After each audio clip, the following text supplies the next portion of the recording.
Hey Scorpios, how y'all doing? Welcome. We're going to be taking a look at your first half of May general reading here. So, really fascinating meditation, short but sweet. I saw a pterodactyl of all. I think that's the first time I've ever seen a pterodactyl in a meditation. Let's go there. I saw this pterodactyl and then I saw it sort of fly and perching and watching, and it was sort of like this I don't know what you would call it, but basically there's this place called Liberty Science Center we used to live. And it's one of those like star constellation showrooms where you can go in and sit down and they have the entire, constellation night sky above you, and you can look and see what the different constellations are. And it's a really immersive, interactive sort of experience, right? So it was this pterodactyl kind of underneath this, very close up for effect, night sky of constellations. And then I saw the words expanded views. And then I got this feeling that, so there's this idea or this concept of a life review. So that when we die, right, there's this idea that our life plays before our eyes. We're able to watch our life as it was, and we're able to see so much more in hindsight or retrospect, than we ever were in the moment when we were experiencing it. It's this sort of extreme, or this access to extreme objectivity, like after the fact. It's really interesting because we have this prehistoric energy with the pterodactyl, expanded views, being able to see the bigger picture of something, but right up close, right? With that, constellations, but made to be up close. And then this idea of this extreme objectivity that allows you to not only see your circumstances and yourself more clearly, but more dispassionately, which for a water sign is a great gift. Because to be able to view oneself and one's circumstances dispassionately means that you have access to all of the information and insights available to you without your emotion coloring those insights or swaying you in any way. I'm intrigued. Let's go ahead and see what your cards have to say. Hey Scorpios, let's go ahead and see what your animal energy is for the first half of, what is going on? First half of May. Oh, wow. Interesting. Okay. Ooh, crawl on the bottom there. Hey. Okay. Lion. Wow. This is really, really interesting. So lion equates to beautiful, beautiful fire energy here, but lion equates to that of the King of Wands in the tarot, right? So the King of Wands, remember, the wands rule the realm of the actions that we do or don't take, usually around the work that we love to do or the interpersonal relationships about which we are passionate, right? So the King of Wands is a master of timing. He knows when to move. He knows when to be still. The weekly energy involved King of Wands in reverse. It's interesting if you want to check that out over on my socials. But he never wastes time. He never, involves himself in anything that is not of his really best interests, I want to say, because he just has this internal metronome, this internal clock that goes, yes or no, right? He's really a king and a master of discernment from an instinctual place, right?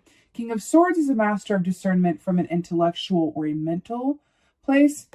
He's the king of strong instincts. So it's really interesting that this is coming up for you. So let's go ahead and see what's going on. Now, I'm using a different deck today. I think you'll like it. I'm really obsessed with it. It's called the Akashic Tarot. I've had it forever, but I've never really used it here on the channel. So I'm feeling this. So we might be about to go deep. I'm here for it. Wow, wow, wow, wow, wow, wow. Not surprising. So here we have the light of the world. So this is brilliant. This has come up a lot in this round of readings, I'll have you know. So the light of the world, this, first of all, this is very much the hermit from the Hermit Key standing at the door here. And then this is like, being inside and hiding your light under a bushel. And the cat down here is like, come on already. Like, I'm sick to death of you and I would like some alone time. Good Lord.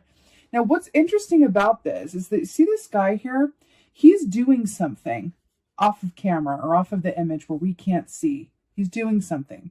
In my mind, he's creating masterpieces. like on the level of like Picasso or Kahlo, right? He's creating masterpieces, but he's unwilling to share them. He's unwilling to step out and expose them to the harsh light of criticism or praise, right? And he's just hiding his light away, right? And then this is the universe, spirit, all of the good things going, you don't have these gifts to keep them to yourself now. Come on out. You know, this is a call to step into the light quite literally, but it's also a call to take those aspects of you that are most vulnerable, that also make you great, and lead with those in some way, shape, or form.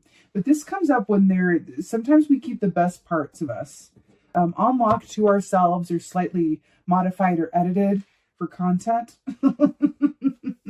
This is saying, don't do that.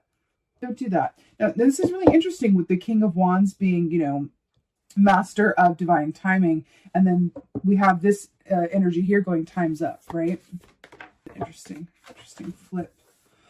Oh, wow. So here we have loving elementals. Look at how great that is. So this is a really nice energy because this speaks about being in the present moment and doing what you do from a place of joy. It's very Three of Cups, right? 3 roses. Doing what you do from a place of joy. When the work that you do, the relationships that you have, all of that is fueled by joy of the present moment.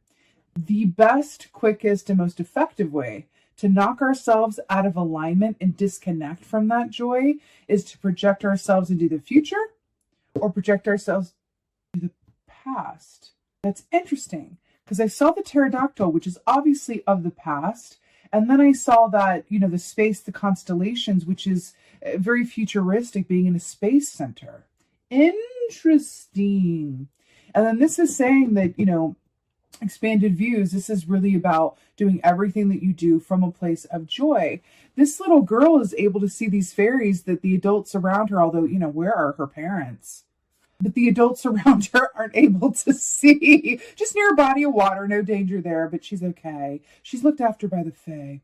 But there's this aspect here, she's able to see more because she's only where she is. She's not thinking about yesterday. She's not thinking about tomorrow. She's not even thinking about tonight. She's in the moment of the right now. And so from the present moment, her views are expanded, right? Very interesting. Good Lord. 8 of Keys, the Master Artisan. Well, let's talk Scorpio. Because the Master Artisan talks, this is very similar to this. Look at this. The Master Artisan is about, remember we talked about King of Wands? Like, this is really amazing. This is about, again, work that you particularly are good at and you getting compensated for that work and being so proficient at it and doing it so well and having it be such a part of your calling that you also go on to help others and teach others how to do the work as well, either by example or literally as a teacher, right? But you are a source of inspiration with the work that you do and the work that you have to share and the person that you are. Woo, Scorpio! Come out wherever you are. Really feels that way. The Master Artisan. I feel like you're being asked to really take a closer look at what you're passionate about and how you approach the work that you do, and then really step into the moment joy of it and go, okay, not every aspect of work is going to be joyful. There's going to be business aspects perhaps that don't feel so joyful. There's going to be, you know, deadlines that aren't so joyful, whatever it is that your work, you know, entails. But I am really hearing that you are being called that as much as possible, right, to spend more time in the joy of creation and less time worrying about the aspects that feel a bit daunting or scary or overwhelming. It's going to clarify for the light of the world. I just heard help is available. Help is available always to those who ask. Isn't that what Dumbledore says to Harry Potter or something like that? Devil, Capricorn energy for the light of the world. Now, fascinating. Let's talk. You know, the devil especially in the, can you see that? The devil especially in this context is about fear. It's about how we trap ourselves in our own fear. This is Dead Bunny is about self-fulfilling prophecies. This is all the ways in which we keep ourselves, you know, in bondage to our own fears and self-perceived limitations. And then we have someone who won't come outside. Sweet little agoraphobe over here. not to make light of it, I know that's agoraphobia is like a serious thing, but this person is really hermiting hard, and so much so that the hermit has come to knock on the door. It's like, sweetie, that's my job, right? There's this really strong feeling around, how is your fear restricting you, or how is your fear keeping you from stepping into the full expression of who you're meant to be? Loving elementals. Oh, wow. She said with little surprise. We have the star key. Hello. With loving elementals. This is just really brilliant. So this is Aquarius energy. And I'm really drawn to the fact that we have Capricorn and then Aquarius. So it's a successive time frame, it feels like a little bit. So the star here, this is about being in the spotlight. Hello.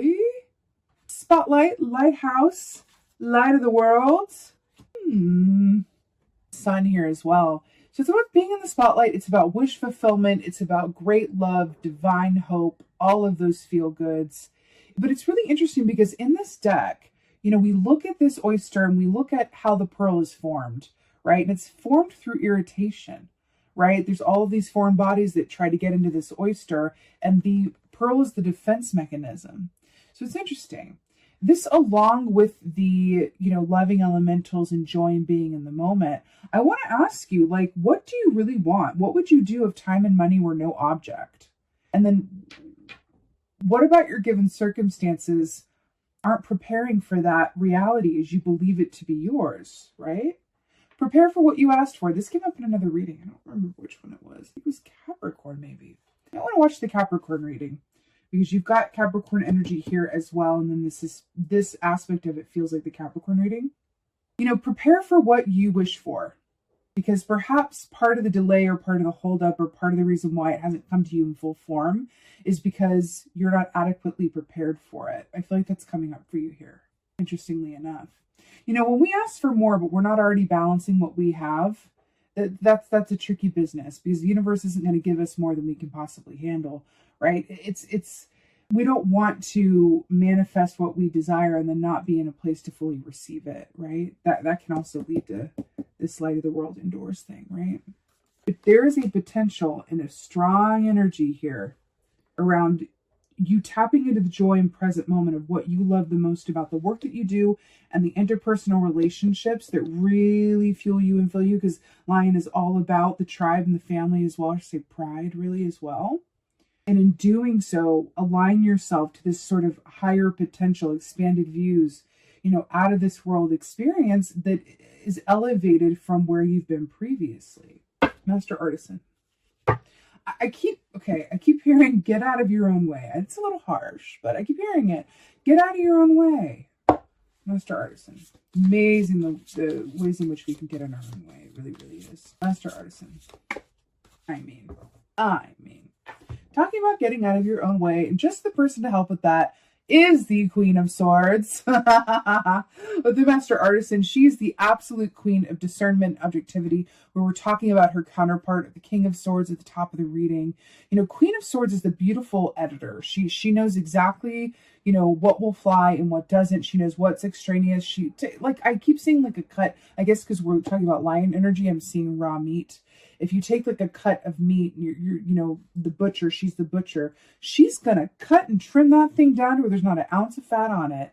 And it's precise, okay? And it's perfect, and it's the perfect weight. She is the queen of precision and discernment.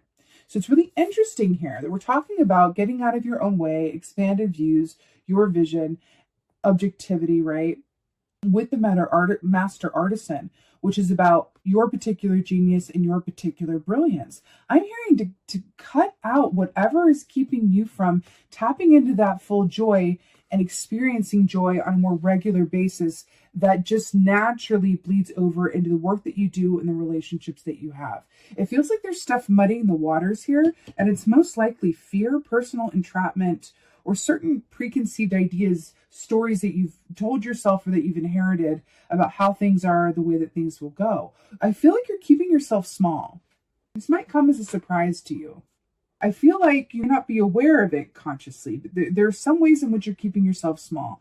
Now, this can be a mindset. This can be like, oh, I'm small town, I'm small time, I don't want, success, or I don't want to be well known, or I don't want to have big projects under, responsibility. I don't want to whatever. Or I like a small community that I've garnered here. I like just having a small following, or I like just having a, whatever that is for you.